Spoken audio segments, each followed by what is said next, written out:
Being a nice guy does not make you a good guy. But everybody likes a nice guy, right? I mean, yeah, they're likable, but I wouldn't call them reliable. Not like a good guy. So what is a good guy? What is a nice guy? How do you tell the difference? I remember growing up in a very small town in Texas, and I was surrounded by a lot of older guys. My dad and a lot of his friends and just a lot of the older guys in the community.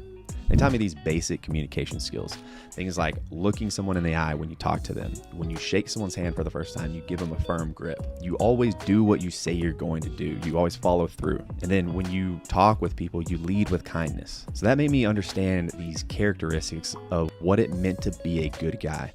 But at that age, I always thought a good guy and a nice guy, they're just the same. But it wasn't until I went to college that I really learned to decipher what the difference between a good guy and a nice guy really is.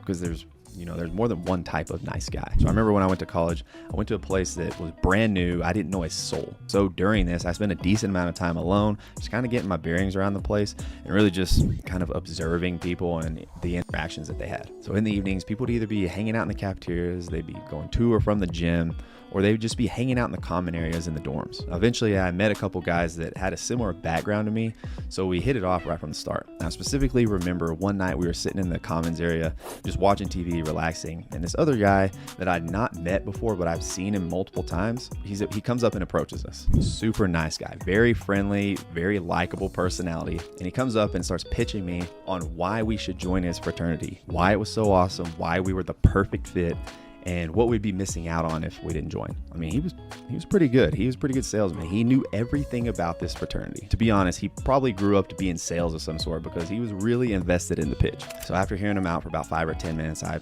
politely told him, no, I'm here for sports. I really want to focus on that. And any extra time that I do have, I want to spend it studying so I don't fall behind in class. I thought that was a pretty reasonable way to let him off easy, but you could just tell the look in his face. He was annoyed at my answer. His energy just completely deflated, and you could kind of sense this negative aura about him. He was pretty mad. But I see this guy about 2 months later walking around campus, and he looks smoked. He looks stressed out. And I said, hey man, how's it going? Now, as I ask him that, he's wearing this sleeveless shirt, and he's got these 2 new tattoos. He's got the Kool-Aid man over here, and he's got the Michelin man over here.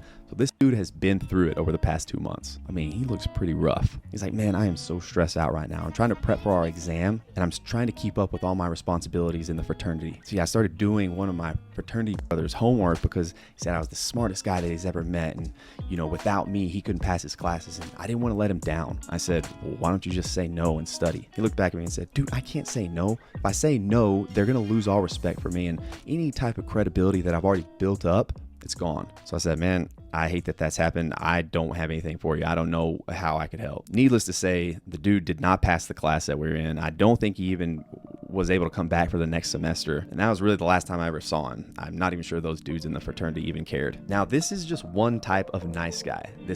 I call him the Kool-Aid man, kind of like the innocent type. When you think about these guys, think naive and maybe they're bullied. They really just have this craving to fit in, like they just really want to be liked. These are the ones that tend to overthink. They are extreme people pleasers. Sadly, they live by the opinions of others. And the worst part is they are usually the guys that consistently get taken advantage of. But I want you to think a little bit deeper into this and think about these frat guys that he was dealing with. Now, I'm sure they were nice to him. I mean, he obviously liked them, so they came off at least welcoming in some way, at least that they liked him. But the way that they're nice was, you could just tell that it was all just to get what they wanted out of him. This is still a nice guy, but it's the one that has the ulterior motive. Think narcissists, psychopaths, crooks, thieves, the ones that can sweet talk you and really play with your mind, but deep down they have some type of motive. These are the ones that they use others to get what they want. They live this two-faced life where they're one person in public, and then in private, they're completely different. And then, of course, they play the victim when something goes wrong in their life. It was never their fault, and they never own it. Now, obviously, the sad part about this is these people are everywhere. They're all over the internet. And then there might even be some that are close to you in your everyday life. Maybe you don't directly associate with them,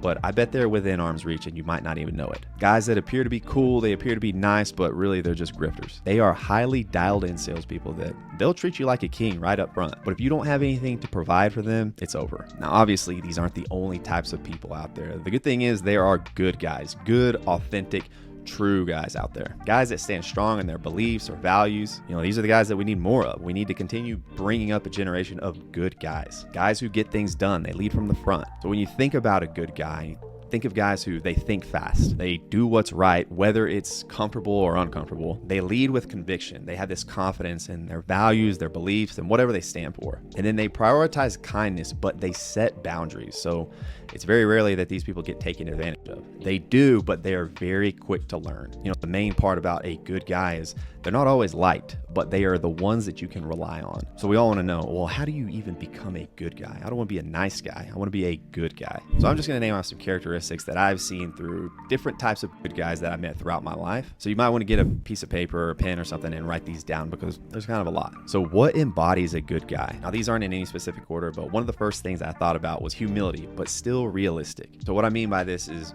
humility is, being humble. But I say that and take it with a grain of salt because you can be overly humble. And if you're overly humble, you kind of lend yourself more towards nice guy traits. So what I mean is if you're a winner, act like one. If you know that you have put in the work and that you have built a specific skill set, own it. Don't act like you just lucked into it and you didn't even put any hard work in. But at the same time, you don't need to tell everybody about how you did it or anything like that. You don't have to tell everyone how good you are. If you're really that good, they're going to realize it. They're going to realize that, hey, this guy's pretty talented. The next one is resiliency. I mean, this is one of the key characteristics that you think of when you think of a good, authentic guy. Someone who can go through the ringer and fall down and get back up. I'm talking about a guy that what people say doesn't really bother him. You're talking about a guy that has failed many, many times, but at the end of the day, look who's still standing, the same guy. Then next you have loyalty and communication.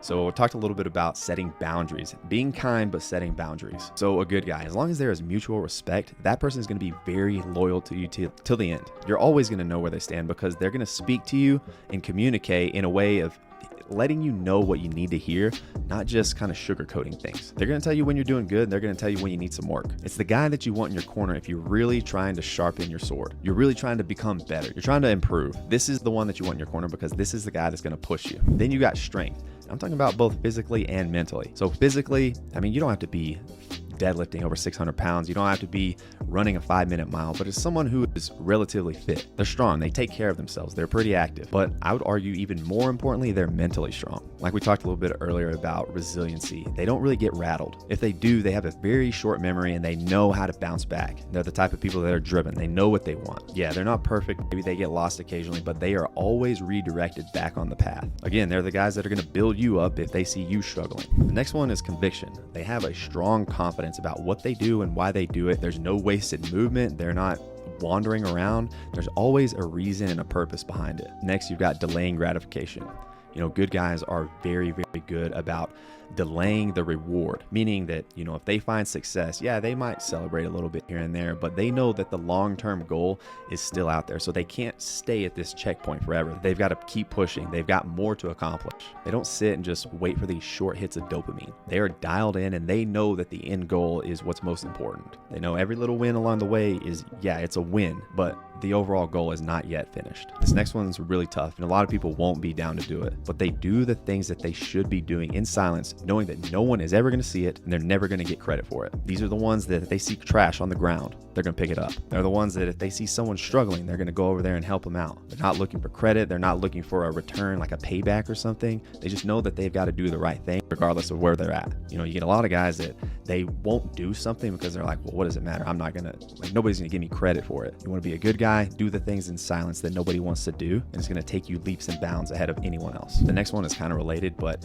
it's more in the way that you think and the way that you approach things. But a good guy doesn't really care to take credit because at the end of the day, they know what really matters. Like to a good guy, doing the right thing is what matters. And most of the things that they do, they're not out to get credit. They're not out looking for some award or anything like that. They just know what they got to do and they do it. There's no questions. There's no voice telling you, oh, it's not worth it, blah, blah, blah. They just do the thing. And then last and the most important, they're pursuing a relationship with God. Now this one, it goes without being said, and it just really builds on what we talked about earlier. These guys have conviction. They have these beliefs and these values that they know what's right. They're not lukewarm about it. They don't just go through their day, halfway in, halfway out. They're committed. They have some conviction, some confidence in what they're doing, and they stand true to these things. They know that at the end of the day, our purpose here is to serve God in whatever your gift is. So at the end of the day, you got these nice guys. You can think of, different types of nice guys. You got neediness, deception, the guys that kind of play with your mind, manipulate it. It's just overly nice. And then you got the good guys. These guys, they're kind deep down. They're going to tell you